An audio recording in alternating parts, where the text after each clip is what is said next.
Okay, so I think that I am live with Joshua. I'm We just are. asking in the chat if anybody can hear me. If you can see me, my apologies for this, like hair, etc.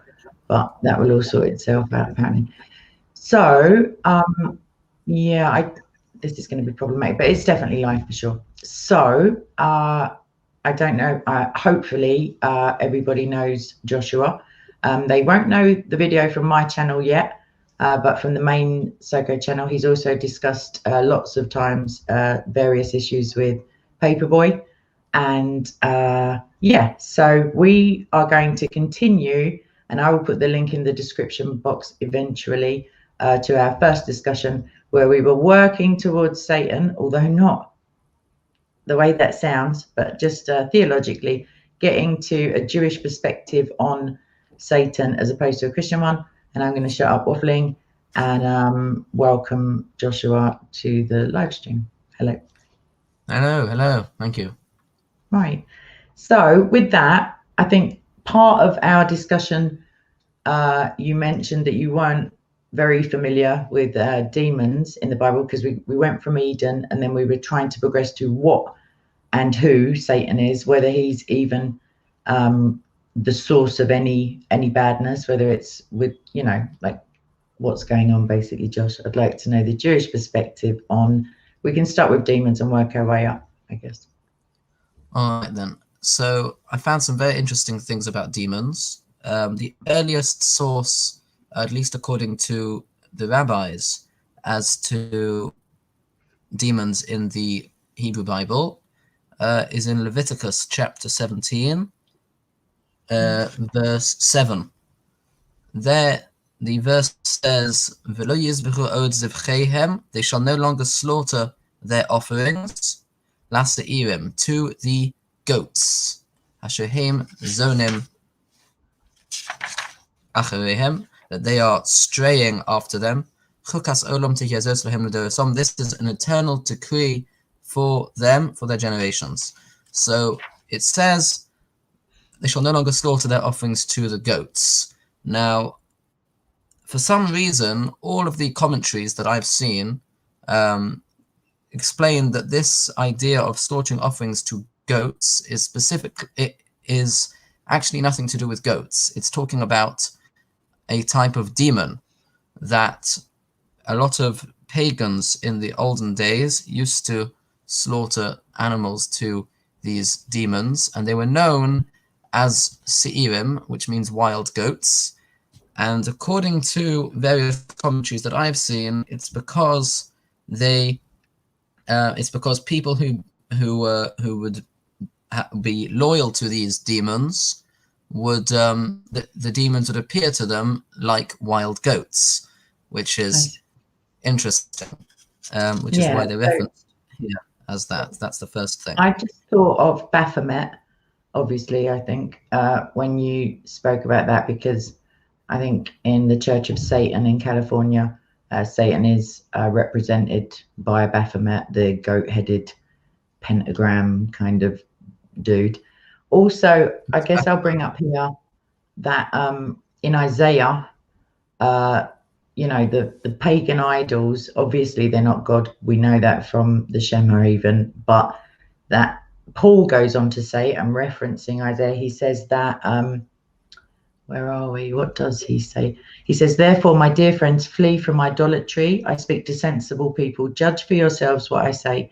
Is not the cup of thanksgiving for which we give thanks a participation in the blood of Christ? He goes on a little bit about stuff. And then he says, consider the people of Israel. Do not those who eat the sacrifices participate in the altar? Do I mean then that a sacrifice offered to an idol is anything, or that an idol is anything? No, but the sacrifices of pagans are offered to demons and not to God. I do not want you to be participants with demons. So I guess at this stage I'll suggest that any pagan idols that are referenced all the way throughout the Old Testament, that's evidence of at least worship of demons, not necessarily the demons themselves.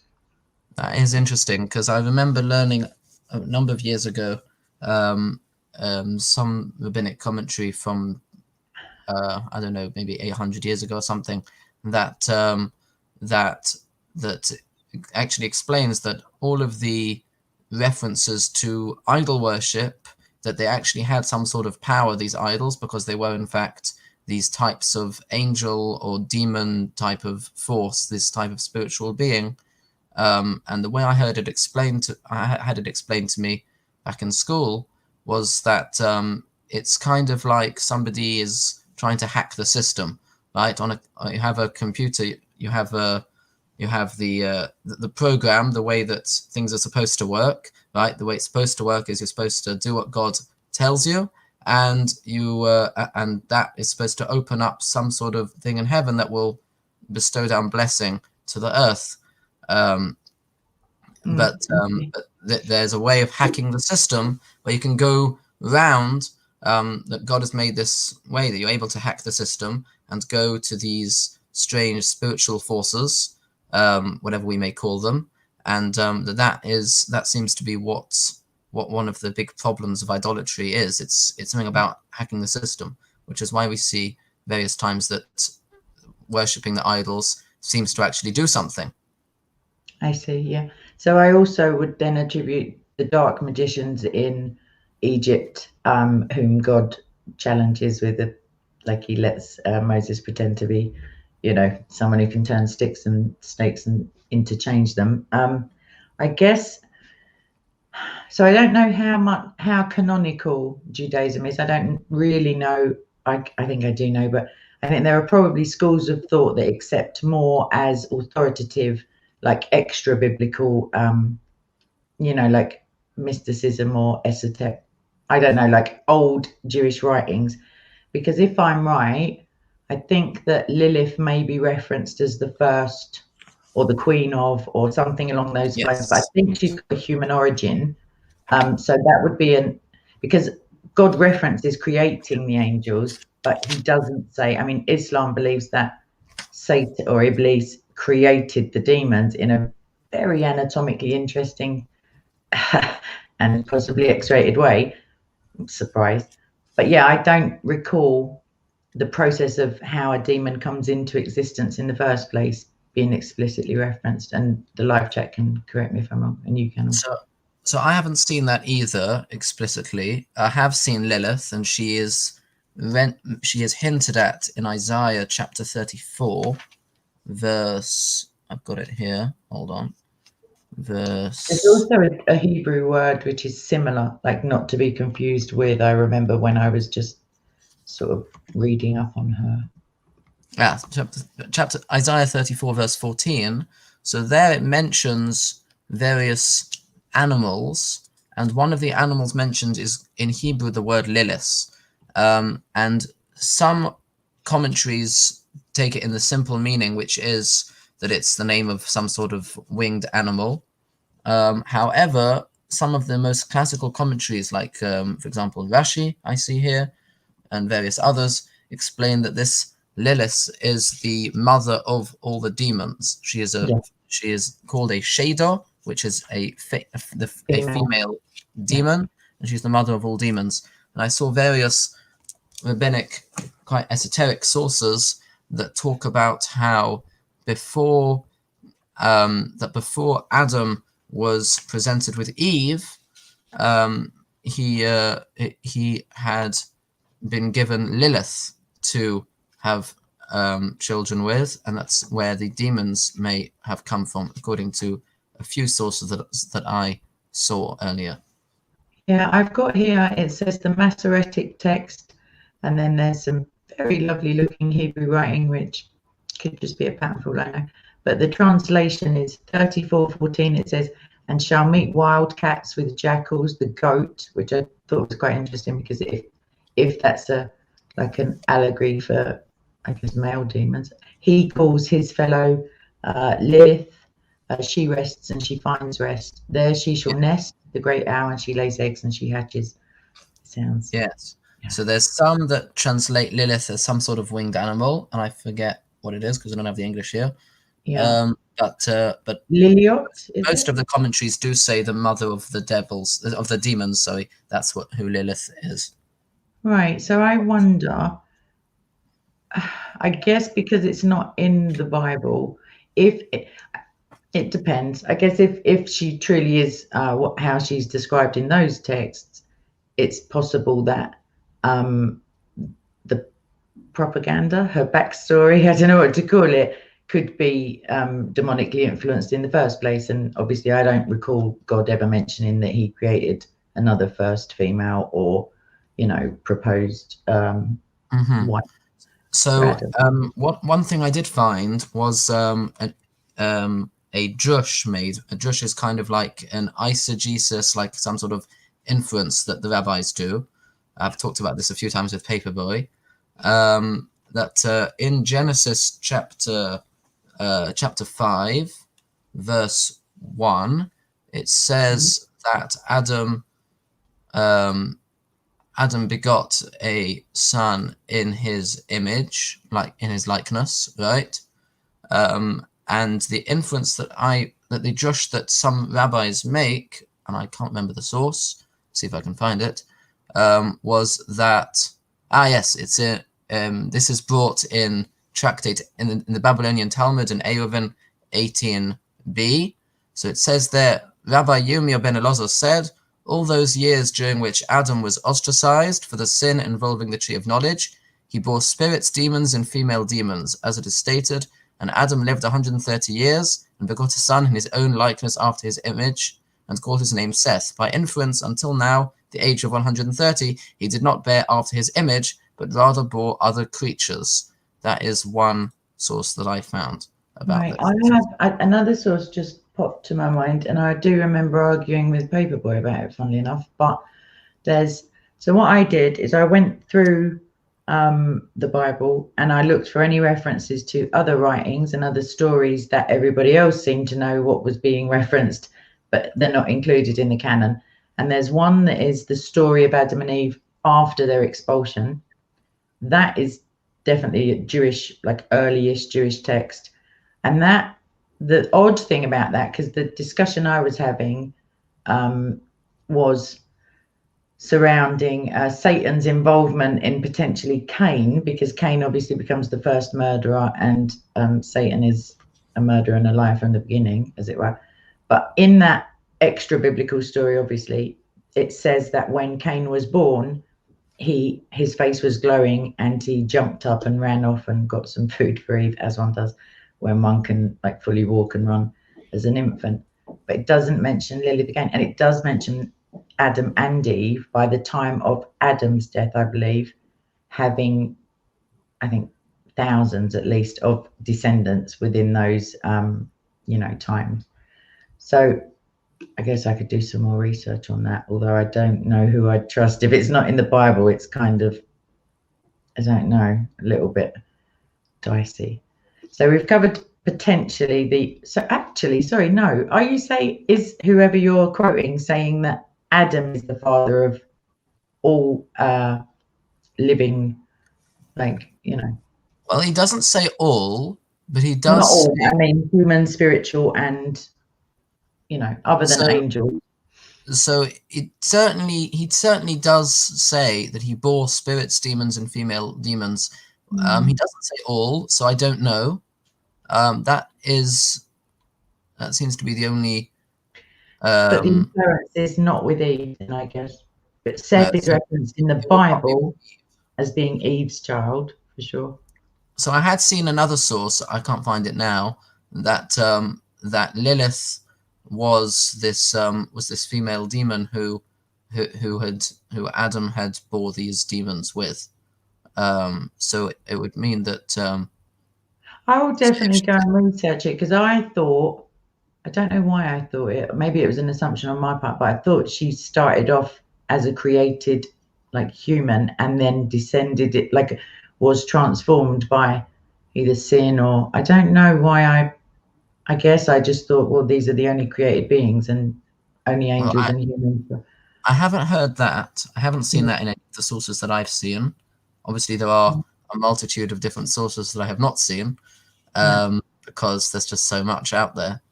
But in terms of what I've seen, she's always just called a Shador, which is a female demon. She's called the mother of the demons. So she would obviously be a created being, obviously, I right? know, but I meant like within the remit of the But, 6 days of create. Do you know what I mean? Like in so, that yes, time. so she's not. So being a demon, she would not be a human, obviously, but she's also not an angel. One of the main sources, one of the most well-known sources in rabbinic literature about demons in general that I found is in the Talmud in Tractate Hagiga, page 16a. I can just get that up.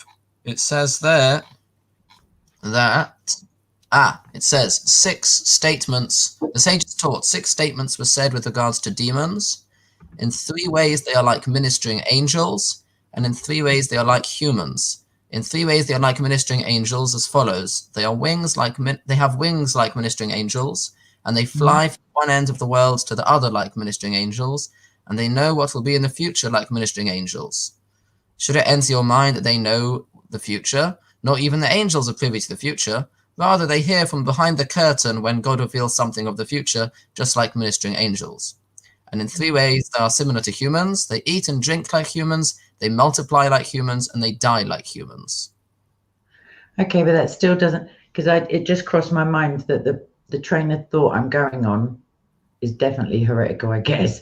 I don't know if anyone's ever discussed it too much, but if it's, so it implies that if she's not a human who falls, as it were, into like some serious problem, if she's the origin of demons, the mother, not a mother, the mother of demons, her creation would have been like she's not born of demons, she would have been created from scratch, or from a rib. And I don't know how many ribs Adam had to spare, but the thing is that I don't think that I believe God created demons specifically, like unless it was part of the curse, but it's not she didn't just pop up, I guess.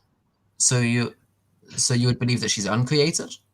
No, I think she must have been created a human, or I don't think God specifically set out. He created angels, yes, with a purpose, and he created humanity with a purpose. But I don't remember around 3. Like, I don't believe he then set out to create, like, depending on the timeline, Satan the serpent had yet to be cursed. Like, the introduction of free will and the knowledge of good and evil hadn't really occurred yet. If the Talmudic or the Masoretic is saying it was prior to Eve. If it's Seth, then that's after Eve's. Like Eve is. You see what I mean? I'd have to check the timeline. So as far as I've seen, Lilith was created before Adam. What I found here, an older woman. Wow. Yeah. One of the earlier rabbinic sources is a Mishnah in Tractate Ovos, the Tractate of the Fathers, which says, if you hold on 1 second, where is it? Somebody in the chat is saying that in Enoch. Oh, sorry, Karen. Sorry? Now, somebody in the chat just said in the book of Enoch, it references angels who spliced creatures and therefore created abominations. I don't know about that. Yeah, I'm not familiar with it. What I do know is that in Tractate Ovos it mentions that harmful spirits were one of the things, at least according to one opinion, that were created Bein Hashmoshes, which is the time in between sundown and nightfall on the 6th day of creation. Right, so post Adam then. So that would be, that might be, yeah, that would be post Adam, in fact, because there's a list of things that the unless her creation is among the animals. If she's referenced as a winged somebody, like an analogy or a metaphor, then she could fall. That would counter what you just said, though, actually. But yeah, she could have slipped in with the animals, as it were. I don't really. So I don't recall seeing anyone that any of the rabbis that identify Lilith as one of these harmful spirits. Mm-hmm. So it says here, here's the I've got it up now. This Mishnah in Avot, it says 10 things were created on the eve of the Sabbath at twilight. So this is the eve of the 7th day of creation, right? The 6th day of creation, right? Just before the end. And these are they: the mouth of the earth, which is the thing that swallowed up Korah and his the rest of the people who were rebelling in the desert. The mouth of the well, this is the well of Miriam. The mouth of the donkey, right, the talking donkey, like Balaam that we spoke of. The rainbow that God showed to Noah. The manna, which God brought down in the wilderness. The staff of Moses. The shamir, which was some sort of creature in the temple that had something to do, I don't know. The letters of the Torah, of the original Torah scroll, the writing that was on the tablets of stone and the tablets themselves, I think. And some say also the demons, the grave of Moses and the ram of Abraham our father, who he found after the binding of Isaac. And some say also tongues, made with tongues. So one of the things here, at least according to one opinion, is that demons were created at that point, which would mean that it was after Adam. That's it. Yeah, I guess one last thing I've got on Lilith, and then we'll go on to like other references to her children, as it were. So it says here the Septuagint Greek translates both the reference to Lilith and the word for jackals or wild beasts of the island within the same verse into Greek as, oh my gosh, I can't believe I'm going to do this, onokentauros, apparently assuming them as referring to the same creatures and gratuitously omitting wildcats, wild beasts of the desert. So instead of the wildcats or desert beasts meeting with the jackals, the goat or satyr crying to his fellow, and Lilith or screeching owl resting there. It says here, it is the goat or satyr translated as daimonia, i.e. demons, and the jackals or island beasts as, oh no, centaurs, meeting with each other and crying out to one another. So there she's interchangeable, I guess, with that. Yeah, and there's also some references to Babylonian demonology, but in Deutero-Isaiah, which is Trader and Moritz Abraham Levi suggest that Lilith was a demon of the night, known also by the Jewish exiles in Babylon. Their view is therefore partly dependent on a later dating of Deutero-Isaiah to the 6th century, and the presence of Jews in Babylon would coincide with references to yeah. The idea of Deutero-Isaiah is one that I want to dispel, this myth. There's a reason why academics today have decided that the last chapters, the second half of the book of Isaiah, was written much later. It's because it mentions King Cyrus, and atheists don't believe in prophecy. So they've decided that it has to have been written later. Otherwise, they'd have to admit that prophecy exists. Mm-hmm. Okay. Well, the thing is, these two guys were 19th century Jews. They were like 1850, 1855. They were probably Enlightenment people, reformers. Heretics, you might say, or yes. Yeah, burn them, burn witches. Right, so don't do that, obviously. Right, so we've kind of vaguely covered. I've got some points that I'll definitely go off and have a look at. I mean, it's not really that Christmassy when I think of it now, but I find it interesting. I'd like to get onto angels eventually. All right, then. And the idea that Lucifer, the angel, frown away. No, I don't know who he is. That's the thing. Sure, you've only lived in the West for how long? I mean, obviously, you've never heard of Luke. Anyway, there's an angel reference. The time I heard of Lucifer was when you mentioned him a few weeks ago. Wow. Okay, so he is referenced as a light bringer, I think, or light giver, and that's why in the olden days matches were called.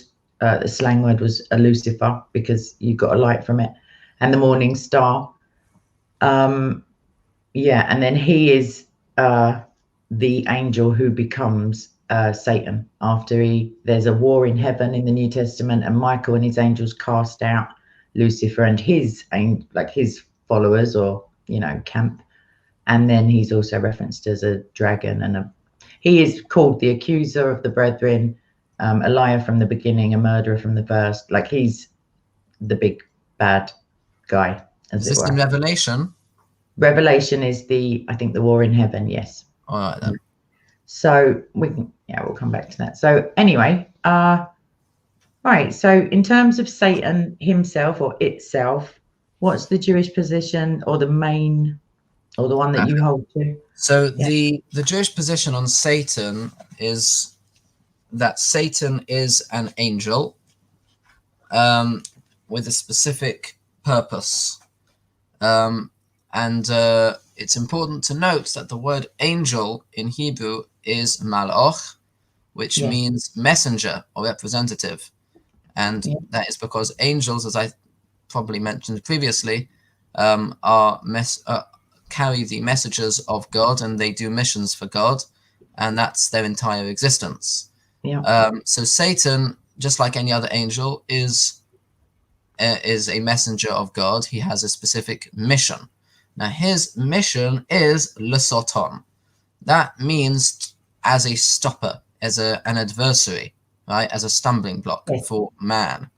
Right? Now, what's the point of that? The point of that is to try to get is that God wants man to be able to earn his reward, and you can't earn reward if you don't have choice, because that's not called earning. If there's no choice and you're just a robot who just does good all the time, right?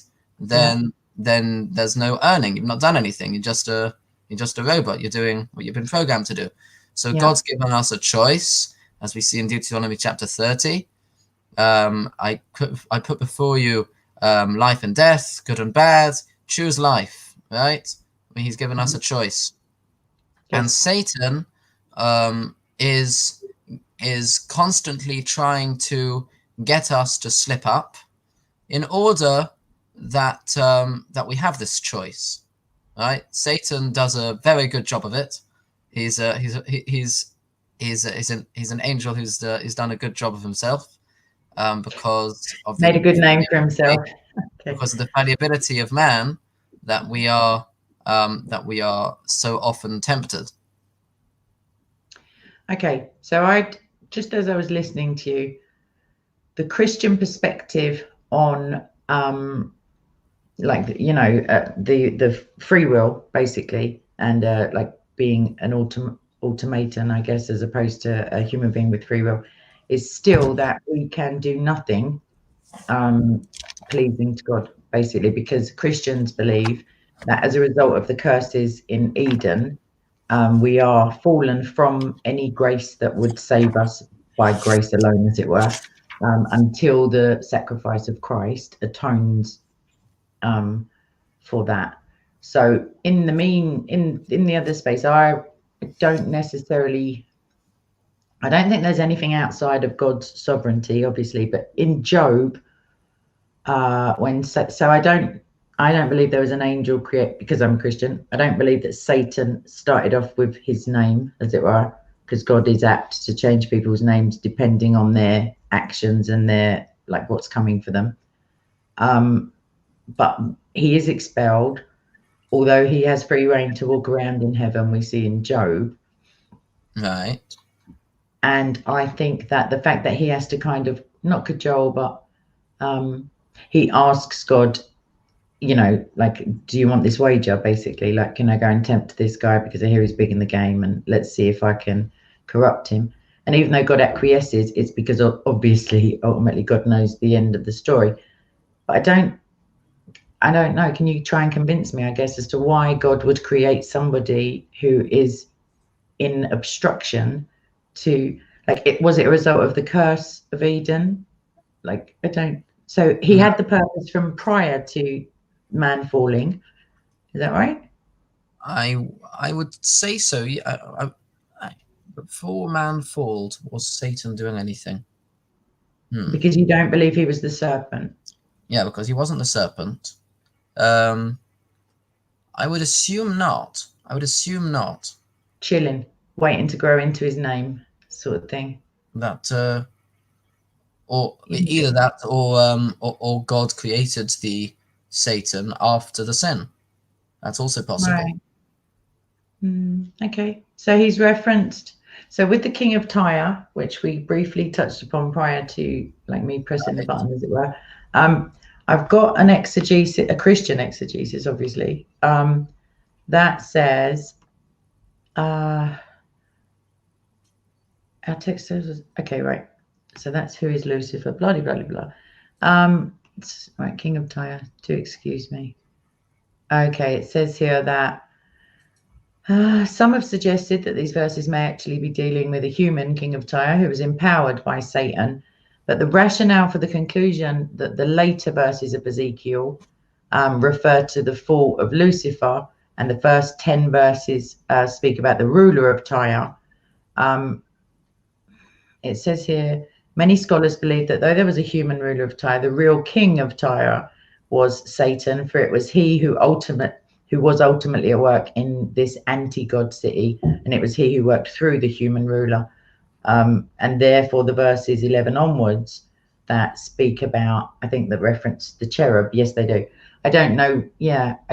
How would Ezekiel, like, why would he reference a human being as having this different nature and having these different opportunities to have done something differently?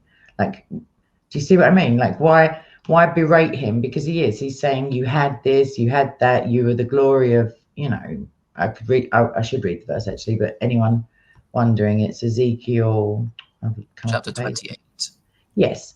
So if you were to stick to, that's just a guy, a powerful king, a corrupt politician, ruler, what the heck is Ezekiel going on about? Do you know what I mean? So I have here the main commentary, the main Jewish commentary on the whole of the Hebrew Bible, and also most of the Babylonian Talmud as well, is a commentary called Rashi.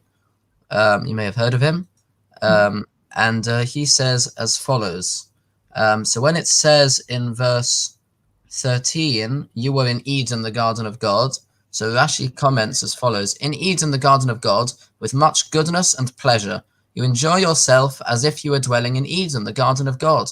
All wealth, pride, and honor are given to you. All precious stones are set on your raiment. And he continues, he continues, the work of your drums and your orifices. Although I gave you all this honor, I knew that you would become haughty. And I made in you the work of the perforated drums that let out wind with an instrumental sound like a drum.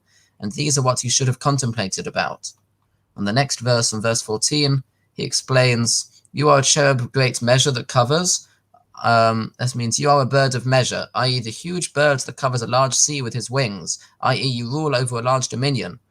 The word used with outstretched shielding wings is mimshach hasochich. The word mimshach, he says, is a word for largeness, like in Numbers chapter 13, verse 32, men of stature, which is translated into Aramaic as with this word mishron.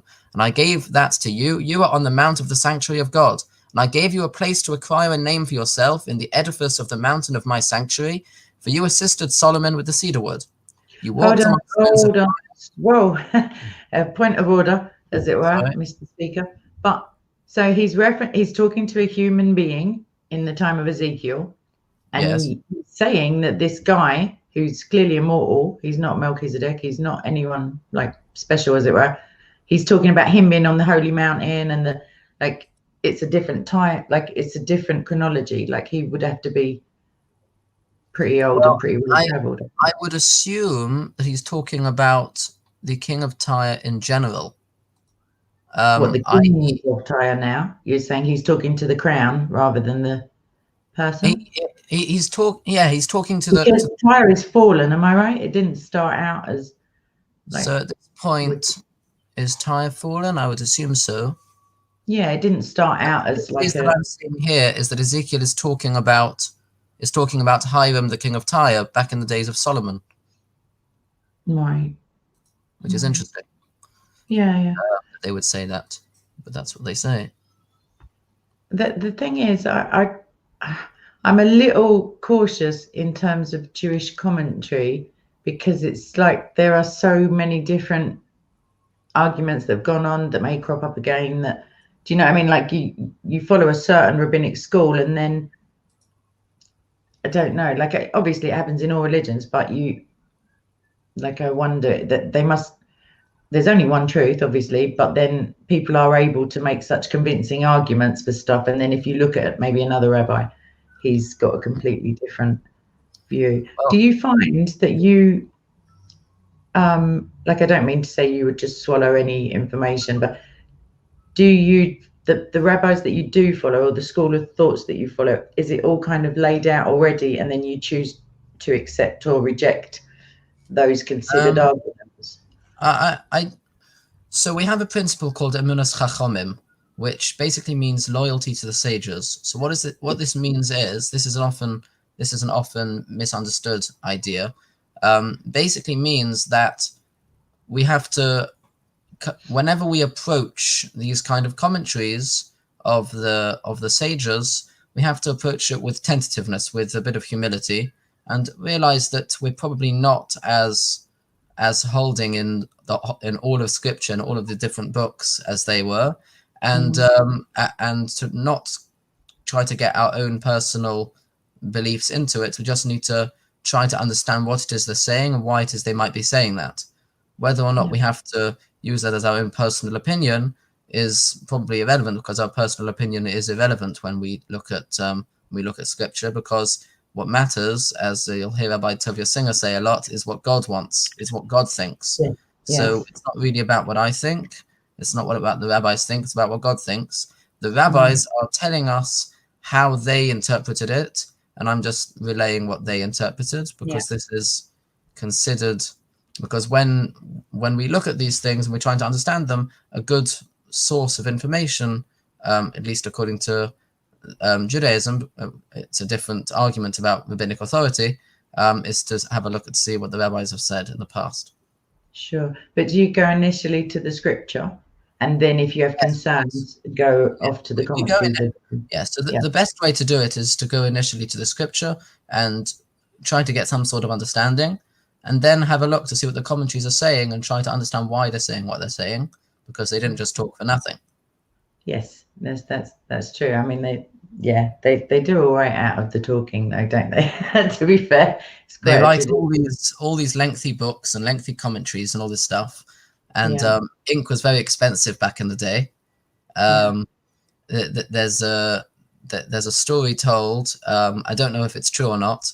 There's a story told about one rabbi known as the Baal HaTurim, who wrote an entire commentary on the 5 books of Moses, with his own blood, because he was in prison he had been imprisoned by the church in Germany or Spain. I can't remember where it was.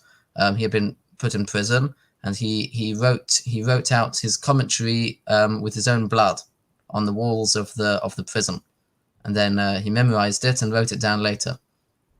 Nice. I mean, he's committed to the cause, is what you could say. Yes. I guess. Yeah. He's not really going undercover if you're writing it. Ink was very expensive back in the day. That's why they often. I'm not going to make any references to Jews and money at this point. I'm going to say he couldn't get out of his cell to go and purchase some, but potentially he was willing to do so. Right. So, I'm not really sure where I can go with the demonology thing, other than to try and get to Satan. Obviously, Satan isn't a demon. He's never been a demon. He has authority over demons might be a fair assessment. It's not like a God and the angels kind of arrangement, but it's similar, I suppose. But so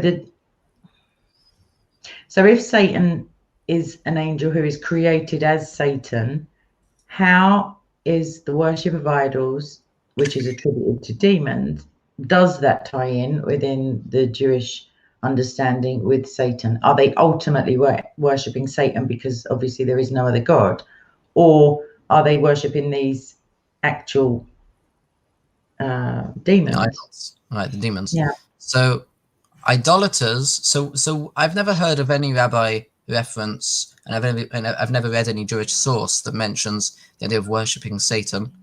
I've never heard of. I mean, I've heard of it because I've heard Christians talk about it, and I've heard about these satanic places, these satanic congregations in America or whatever, where they go around saying we love Satan, which is very odd.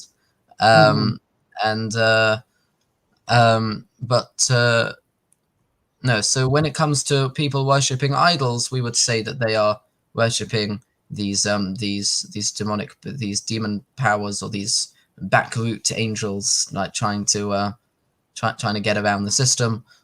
Or according to a school of thought that I myself do not follow, but which is worth mentioning, the school of thought of Maimonides, who says that actually all of these things are things that the pagans think have power, but in fact have no power at all, and they're simply worshipping sticks and stones. They're worshipping worshipping the wood, and they're worshipping the stone, which has interesting connotations when you think about what Jews think about other religions. Yes, definitely. The wood and the stone. I know, I got exactly the passive aggressive. No, I'm joking. I got what you're saying. Yes, it's unfortunately no, it wasn't only a knock on Christianity. The very thought that you would do so is shocking to me. What I have is an Old Testament reference. All right, where's it gone? Okay, so Chronicles 21:1. It says, yes. Satan rose up against Israel and incited David to take a census of Israel. Yes, one of my favorites. And it says here, as we saw before, it was probably not Satan himself, but one of his demons that whispered in David's ear, the dangerous idea of the census, because the first part of the article is showing that because of God's sovereignty, his agents, both like Malak, both human and non-human, it's ultimately attributed to him, but in some instances within the Bible, you see an agent, like when an angel comes and I don't know, for example, Zechariah, no, that's New Testament, it doesn't matter. Zechariah is caused to be struck down by Gabriel because of his wavering faith. And therefore we know that that's not the power of Gabriel, that's like he's working God's will, as it were. Right. Yes, of course. When you look at when you mention First Chronicles 21:1, so it's always helpful to compare, because whenever you look at Chronicles, it's always very interesting to compare with Samuel and Kings, the corresponding verses. So the corresponding verse to First Chronicles 21:1 is 2 Samuel 24:1, which is the last chapter of 2 Samuel, and over there it says that God incited this sin. And of course, in Chronicles, it says it was Satan. And as you correctly identified, this is because Satan is doing the mission of God to do it. So ultimately, it is practically speaking, who's doing it? It's Satan. But Satan is only a messenger of God, and therefore it's attributed as God doing it. But that's where Christians differ. Yeah, that's where we differ. From their Jewish counterpart, adherence to the one true God, as it were, because we believe that there is none good. None but God. God is only goodness. Like he doesn't, he's not a man that he should lie. He's he can't have sin in his presence. All of those like attributes. He's got sovereignty over all things. Jeremiah 29:11, like he knows the plans. And in Romans 8:28, all things work to the good of those who are called according to his purpose. So he can bring goodness out of any evil, or the absence of good, even, because that's not really evil, but just where there are no good people to bring about his truth. But apart from the instance of Job, I mean, he wasn't involved in the plans of Satan. Like, still Lucifer or Satan was the architect of that exchange with Job, and obviously God brought goodness out of it, because through Job, or to Job, he was able to tell the rest of the people who were going to read that book all the things about him that were glorious and deserving of worship, as opposed to when, like how you could interact with your surroundings if you presumed there was no God. And that's my ultimate aim in speaking about demons and angels, because they are spoken about so often. I have concern for people who don't believe in them as a reality, because God has for sure said they are there, like, and so did Christ, and lots of different Old Testament and New Testament writers. So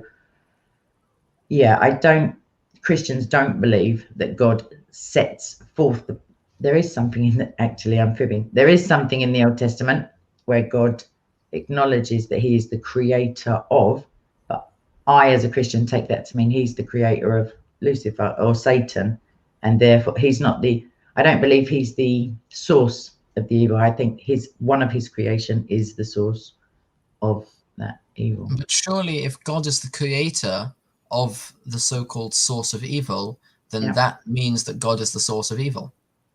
No. Sorry, maybe I should clarify, like linguistically.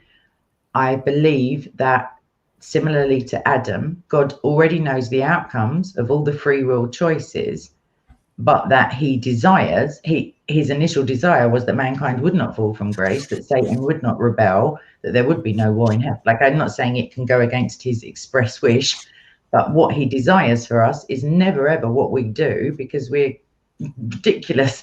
Like, we're sinful to the point of, our own destruction in the face of God. Moses like had doubts when God was speaking to him, like the God of the universe is telling him, just go and do this, it'll all be fine, let's not worry about it, off you go. He's got more questions, he's like doubtful and insecure, which is fine. But yeah, human beings are innately sinful in the Christian worldview, so that doesn't mean that God prompts us to be sinful. He's not causing, the absence of God is the cause of sin. In fact, it would be the opposite. If you don't have God, like if you're not indwelt by the Holy Spirit, or you don't have access to God, you can only be sinful. Any love or care Paul speaks about, he says even thieves have a care for each other, even murderers are decent with each other. What's the good of just loving, like love in and of itself, if it's not from God? I'm ranting now. So that's my answer. I don't think God plans. He has the ultimate plans for everything, and because he can bring goodness out of anything, even a void, he accounts for the presence of evil. And so there's a deficit, and then he credits the account as and when he chooses or sees fit through prophets and etc. So that's very interesting. The Jewish view is quite different, obviously, which is that there is nothing which is innately evil, and there's nothing that is innately good. Everything can be used for good or can be used for evil, and anything can become good or can become evil. What about the human heart? We do not believe that Satan is innately evil, nor do we believe that the demons are innately evil. Interestingly, if you look at various rabbinic passages that talk about these harmful spirits, in, for example, Tractate Brochus, page 5a or b, where it talks about the various types of mischief that these harmful spirits cause, it doesn't really sound evil. It seems more like some sort of mischief that causing celestial trolling types of what would you call it, minor inconveniences to people, and minor inconveniences to people are a way of God trying to get people on track, right? If you the rabbis teach, the sages teach that if you put your hand in your pocket to take out a certain amount of coins, and you take out less than the amount of coins that you wanted to take out, then that is already what's called Yisurin. That's already a type of interference enough that it could atone for some sort of sin that you may have done. Any type of inconvenience or any type of trouble or distress, or sickness that you may have in your life, so we believe is this idea of God trying to bring, of God allowing you some sort of atonement in this world from some sort of sin, which is part of the idea of bad things happening to good people. So which is obviously Christians would reject that, like wholesale, because there's no reason for any atonement other than Christ. It's the clue is in the title kind of thing. But I'm happy to accept that God has sovereignty. I don't believe that God would send, I don't think he's a micromanager in that if you just pull out the wrong, do you know what I mean? Like to inconvenience people. No, I don't. I could describe it to demons, but I think that somewhat takes away from the free will aspect of the result of Eden is that human beings can choose. And the Bible tells me, at least, that the heart is desperately wicked, because I can't remember if it's Old Testament or New Testament. That's why I said it just tells me that. But yeah, it's desperately wicked above all else. And who can know it? I.e. God can know it. Yahweh and Christ, actually, old and new, are said to search the hearts and minds of men. and the heart is desperately wicked. Christ tells us that he gives us a new heart of flesh as opposed to the heart of stone. And I don't know if that's a reference to the Mosaic tablets as well, because he says like the laws will be written onto your heart, as opposed, like the law of the spirit, as opposed to the law of, you know, the law, as it were. So I think free will has to play a part in inconvenience. Like if you err from God's plan, you will find, even if you go towards God's plan for you, actually, satanically or demonically, you will come against interference in that respect. I'm not just going to the shops and pulling out the wrong credit card or like that. I guess is, I don't know. I find that a little bit puzzling because we have agency. We don't need to ascribe misfortune to supernatural entities when we are good enough at mucking everything up ourselves. Like just look at the Israelites when Moses came down. They're already, it's just unbelievable. Sometimes you're just like, can you not wait until God's gone again? But yeah. Well, so there's a lot there to unpack. So first of all, the idea of the heart of stone and the heart of flesh, that is an idea that is at least kind of based upon various passages, most notably Jeremiah chapter 31 and Ezekiel chapter 36. That talk about that, but that's really more of a different subject about the nature of the new covenant, about what was deficient in the old and what's going to be different in the new, and that is a different debate between Judaism and Christianity for another time, and that is a long debate that can be had. But with regards to what else did you say? With regards to us having free will and agency and being able to yes. call their own. So with regards to the idea we have agency, God's not micromanaging everything we do. I think that's what you said. Yes. So Judaism would definitely agree with part of that, but disagree with the other part. I.e., we would believe, and this is brought out explicitly in one of the more modern Jewish books, Michtav Me'Eliyahu, but he's really just bringing out old ideas that were never fully clarified in such clear writing, which was that when it comes to the idea of free will, of agency, of man, how do we reconcile this against God's omniscience, right? So we believe that when we make a choice that is not just a mundane choice, not a choice that has no deep significance, it is a choice that God has chosen to take himself out of that particular situation. God is allowing the choice to take place without him interfering in that. However, and that, by the way, seems to be part of the difference between when Pharaoh's heart was not hardened and when it was hardened in Exodus. Yeah, obviously. But when it comes to mundane choices we make, or seeming coincidences that happen in our lives, or inconveniences that happen, or distress, or these kind of things, so we believe that is all coming from God, either via a messenger or directly, and everything has a reason. We believe that literally everything that happens, there's a specific reason why God has made that happen, and generally speaking, you can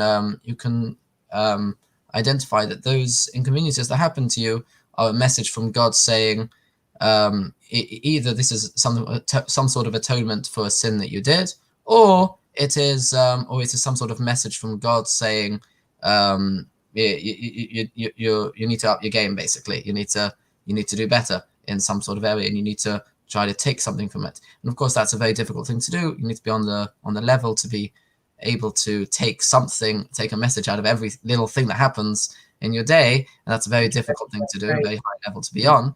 But that is what we aim for, hopefully. Okay, so I'm just looking at the live chat. Cherokee, bless her. She's just raised a point that I'm going to kind of expand upon. So within a conversation about demons, demonic interference, the fallen state of man, like all of this stuff, the nature of sin in the Old Testament, I would propose is a direct contravention of the law. The New Testament at least says that before the law was given, there was sin, but no one will be held accountable for it because they couldn't be convicted of their sin because there was no legal process or no, you know, literally top 10 rules and the other like 603. So what is the Jewish perspective on that? Is like, so sin has to, I guess, a Christian theologian called Lewis, he wrote some books about demonic interference in very mundane stuff in order to win the soul to hell, because you referenced earlier like little inconveniences and, you know, maybe why would God do that?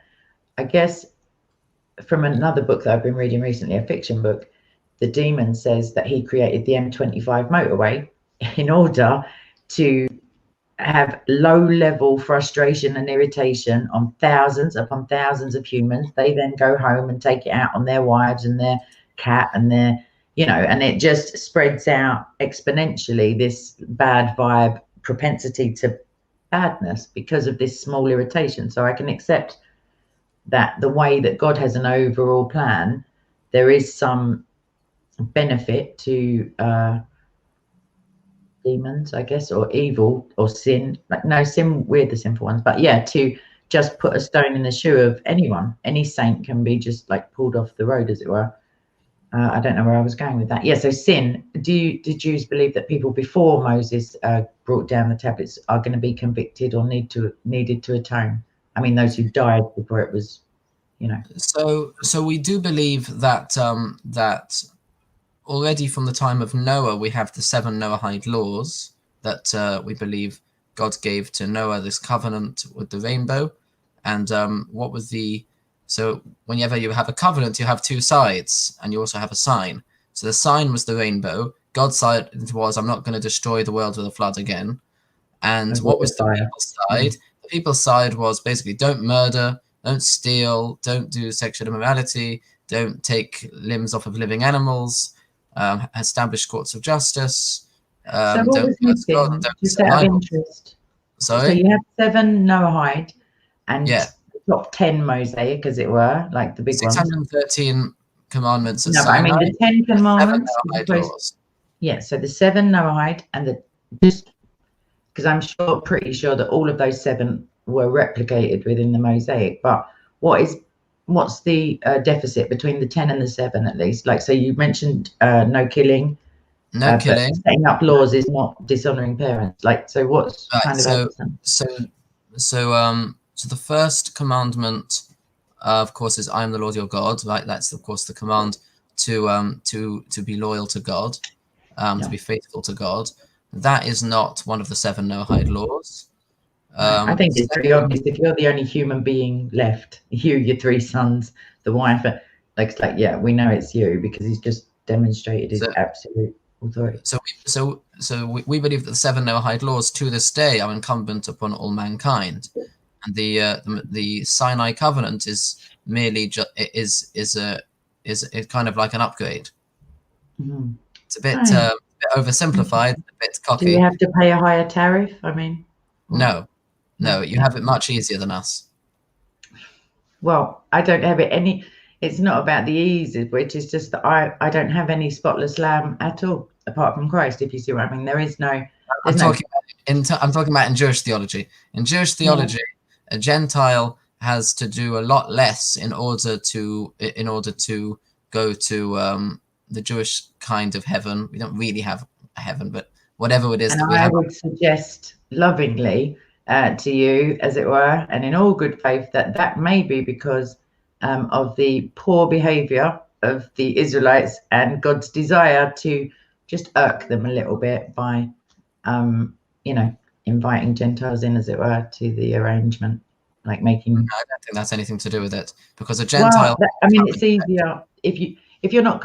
My argument would be if Paul is right and those before the Mosaic law are not accountable, anyone outside of that covenant initially, i.e. Gentiles, is also not convicted by that sin. If that is God's law and you are ignorant of that law because you're not of Israel, then you're not going to be convicted of it. If you're then adopted into Israel under the new covenant, then you become responsible for it, sure, and things would be a lot harder if you fall from grace or are severed from Christ, which is spoken about in Galatians.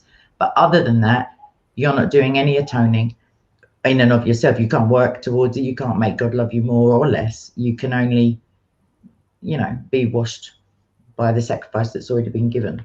So of course, Jewish theology is completely opposed to that radically different. idea. Yeah. Radically opposed to that, and that is a debate for another time. That's huge. Okay, so the yeah. All right, so Um, we could debate the religions at some stage in the future. What I'm absolutely. going to do is ask somebody, and I feel remiss for not remembering now. Somebody wanted to ask you a question about the Talmud. So if you're still watching, apologies, but you can, if anyone's got any question for either Josh or I, you can just type question, hopefully in capital letters because I don't have my glasses on, and then let me know what the question is. And then other than that, we'll be wrapping up in maybe 10 minutes or so. So I guess I could scroll back a bit. Oh, actually, he didn't reference the question. He just said, I have a question. Yeah, it just says, can I ask a question about the Talmud? So, oh, right. yeah. Oh, there it is. Some people are very humorous in the chat. All right, so anyone with a question? Otherwise, I'll just make up a question. Oh, Josh, do you have any questions whilst we're waiting about Christianity that are not too polemical? Not really, no. Nothing that would spark, nothing that wouldn't spark a huge debate, which I don't really have time for. Shocker! Spoiler alert: Jews argue. Okay, right. So, what's the Jewish view on exorcism? Exorcism, and that's from S. Sam.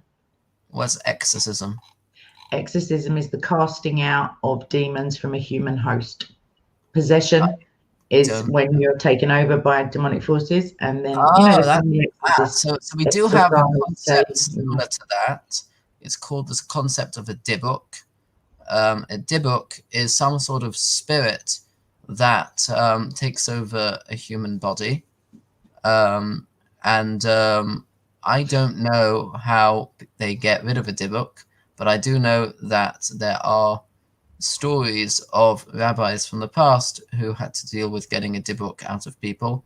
There's a famous story from Radin in Lithuania from the late 19th century or the early 20th century with a great rabbi who lived in Radin called the Chofetz Chaim, Rabbi Yisrael Meir Kagan, who the townsmen, the Jews, brought him a case where there was a young woman who had been taken over by a dibuk, and she had been completely possessed and she'd gone mad, and he basically was able to speak to the dibuk, and he found out that this was a trapped spirit of a dead person.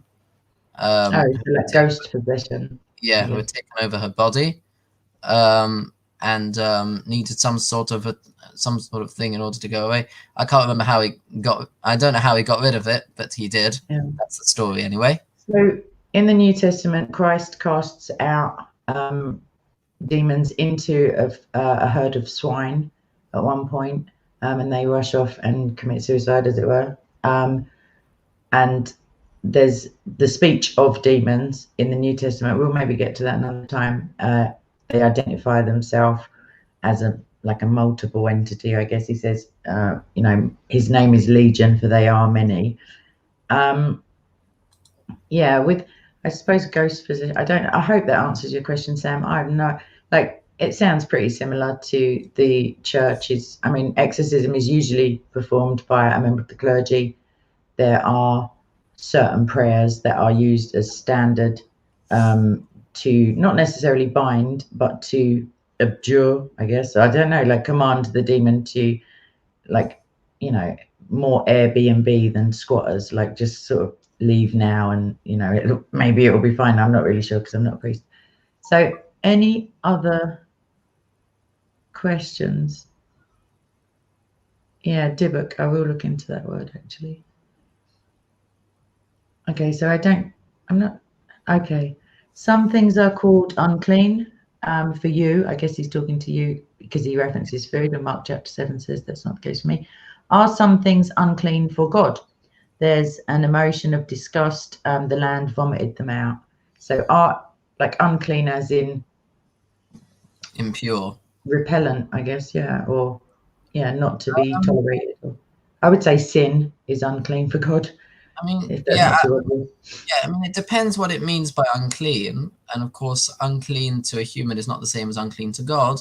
But I would suppose that sin would probably be up there. If you say that there was something unclean to God, then it would probably be sin.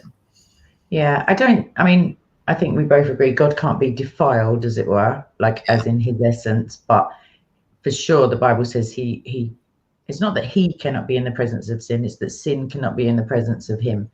So because he is good, like goodness, he's morally excellent, perfect in all his ways, etc. I feel a hallelujah coming on, but I'll quell it, not to worry. So one question on the Talmud, please, Jib. So you can ask a question, please do, and then we're going to wrap up. So is he going to ask it?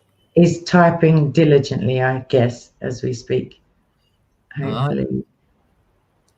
I think he's the original person, or he or she. He is. I just suspended them. Yeah. Okay. All right. Someone's just referencing when Jesus cast out the demons. It says he never touched anyone. Yeah. I don't think he had to. The priests don't generally lay on hands. That's more. I don't know. All right. So if there's a question on the Talmud, can I ask a question? The question. I don't really. Okay. We'll give it a couple of seconds.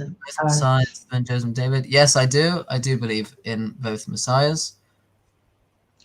Yeah, that was referenced in our earlier conversation. Maybe we'll pick up on that for sure in the future. So JC said that he wants to do an online debate between me and Paperboy about the two Messiahs. So that's finally. Right. Okay, and was that so? You didn't just. We didn't do it because he didn't. Yes. He didn't come to the park. So yeah, shocking bad form. I think it denotes a lack of. No, I'm joking. I'm sure there was a good reason. I'm sure he has something better to lockdown nonsense. So Jib hasn't asked his question. I'm just going to throw it out for the record. I don't believe in two messiahs, obviously. Like Brian to me. Yeah. Right. Here we go. Tractate. Yeah, it might be the little symbol I've got that gives it away around my neck. Please, okay, you can read that. Stated a proselyte who was under. Do you want to read it out loud so that?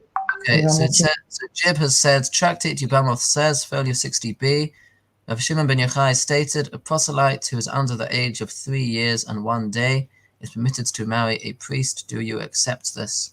Well, I would have to look at the context and see what exactly it's talking about, because marriage in the sense that that the Talmud talks about is not the same as marriage that we talk about. And the idea of minors getting married in the Talmud is not the same idea that people would think of marriage today. It is it's is it like a betrothal or it's more of it's kind of like a preparation for marriage, but which the girl is allowed to terminate whenever she wants, basically. And they're not allowed to have relations unless she initiates, but she's not allowed to be pressured. There's a whole bunch of laws. 3 years and 1 day, I would suggest that. So basically, could be withholding a dummy, and that's so basically the rule basically was that if you had an orphan girl who was going to be left to wander the streets and be picked up by strangers, so it was better that she was with somebody who was righteous, and the righteous person would take care of her until she was old enough to choose for herself what she wanted to do. So it was like a placeholder kind of thing. Basically, that was basically what this idea was. So I'm asking, it was like a placeholder. It was just like a provisional, Yeah. So Jib says he did look at that, whatever you asked him to. It says, where is Jesus right now in the Talmud? That's from Threshing Floor. I'm not sure if... Yeah. So there's actually debate about whether or not Jesus is even mentioned in the Talmud. I would argue that he's not mentioned in the Talmud in any of the places where most people think he is mentioned. There are places where he is hinted to when they talk about the heretics, a specific blessing that was made about the heretics in Tractate Brochus. So there it does reference him, but in none other places does it talk about him.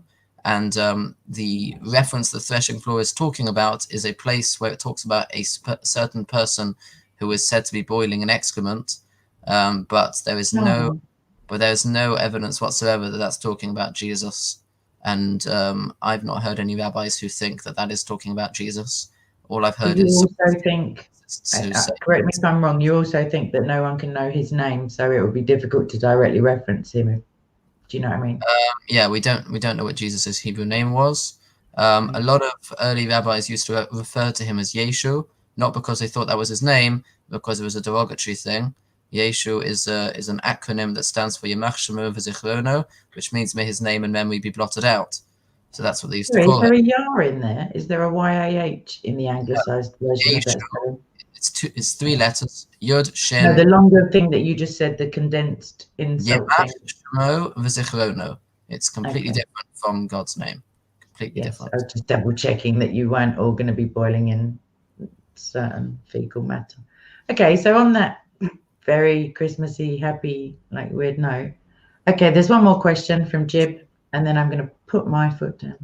Okay, so Jib, type like your life depends on it as well. Okay, no, that's Open Secrets. Okay, so Open Secrets talked to a rabbi who believed it was Jesus, and she said, yeah. Okay, so he believed in both. He did not believe in both. Right, so Open Secrets, I don't know which rabbi you're talking to, because all rabbis believe in both messiahs. That is something that is very clear in the Talmud, and any rabbi who believes that the Talmud has authority will tell you that there are 2 messiahs. Okay, so Cherokee says, Jewish Christians value the connection between the Old Testament sacrificial rituals and the crucifixion of Yeshua. Given that, can you explain the red heifer sacrifice on the Mount of Olives? The red heifer sacrifice on the Mount of Olives? Do you know about it? Is it? I mean, I don't believe the red heifer sacrifice was done on the Mount of Olives. I don't know much about the red heifer because I haven't learnt about it. There's a tractate all about the laws of the red heifer, based upon, which is an elaboration of the laws given in Numbers chapter something or other. I can't remember the chapter. There is a tractate called Maseches Porah, which means the tractate of the cow. Nothing to do with the Muslims' second surah by that name. But although they are both referring to the same cow, oddly, because the cow they talk about in their Quran is the same cow that we're talking about. They have the habit of but I mean, when you say Jewish Christians, so you may as well say Jewish Jews. It doesn't make any difference. Yeah. Who else is talking here? So Jib again has asked the question, which is, can I ask a question? Just ask away, because I'm going to give it like a couple more minutes. Open Secrets is qualifying that it was a Dutch rabbi, some sort of internet, talked about the Messiah ben David and said it was not obligatory to believe in the both of them. So what are the qualifiers for Judaism? I mean, because it's a bloodline, nothing's obligatory, I guess, but religiously, are there the core tenets that you must accept? So the core tenets that we're supposed to accept are the 13 principles of faith, although one of them is a little bit iffy with at least one early rabbi. But with regards to double jeopardy, whether or not there's an obligation to believe in both Moshiachs. So I wouldn't say there's an obligation to believe in both, but I would say that there's an obligation to believe in the authority of the Talmud, because there's an obligation to believe in the authority of the sages, and the Talmud. Is it a deal breaker? Because certain rabbinic schools disbelieve, have contentions within. So somebody who does not believe in the authority of the rabbis is called an apikoros. That's one of the types of heretics that you can have. How can you believe in two different rabbis who have two different views about the same subject? You must disbelieve one of their exegesis. Well, it's quite simple. The authority of the rabbis does not mean that you have to say that the rabbis are in agreement or that they're saying the same thing. What it means, we have a principle that a lot of people don't understand, and I've tried to explain to Paperboy a few times, but I still don't think he understands it yet, because he keeps saying things that make me think otherwise, but that's a different subject. There's a concept called Shivim Panim LaTorah and Eilu V'Eilu Devei Elokim Chaim. Shivim Panim LaTorah means there are 70 faces to the Torah. The 70 faces to the Torah, i.e., can be understood in 70 ways, even with, and Eilu V'Eilu Devei Elokim Chaim, these and these are words of the living God. What does this mean? This means that all of these different opinions in a metaphysical way are in fact true, or that we as human beings can only handle one truth, which is why in Judaism we have no problem with the idea that we have different schools of thought. We don't consider people, most people do not consider people who follow other schools of thoughts within Judaism as heretics, because we know that they have what to rely upon, and that those are also true in a metaphysical sense, and that they're allowed to follow that in a physical sense, and we're allowed to follow a different one in the physical sense, and that's fine. Okay, we just have one truth, Jesus Christ. So that's quite an easy answer for me. But Jim is asking quite an unsavory question. Sorry, if you want to look. Just finishing off the answer to Open Secret's question. So as for two messiahs, there is no argument amongst the rabbis that there will be two messiahs. That is agreed upon by all, as far as I know. Therefore, I would say that to not believe that, I don't know why somebody would not believe that and call himself a rabbi, because it's very explicit in the Talmud. Do you fancy going towards a question that involves bestiality or not? I mean, his question. Yeah, I can see his question. Well, that is one of the opinions. It's not all of the opinions. That is one of the opinions in the Talmud. I have learned that before, because Rashi quotes that in his commentary to Genesis. So I do know there's two opinions. There's one opinion that he literally had intercourse with all these different animals. He tried, for anyone who can't see the one each, and found that none of them were right for him, which is why the verse then says he did not find a partner, suitable companion. Yeah. So that's how that's deduced. There's another opinion that says no, he didn't do that. Well, I'd go with that one myself. He did not do that, but he didn't do it physically, but rather he tried to establish some sort of connection with these animals, but realized that he could not. For companionship, though, it's literally no suitable helper and companion.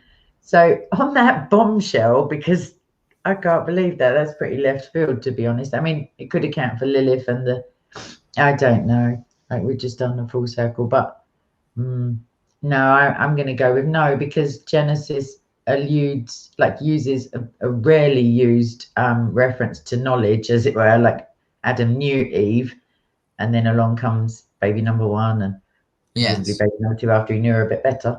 But he didn't know the animals one by one. He was just with them and named them. And so these are two different opinions.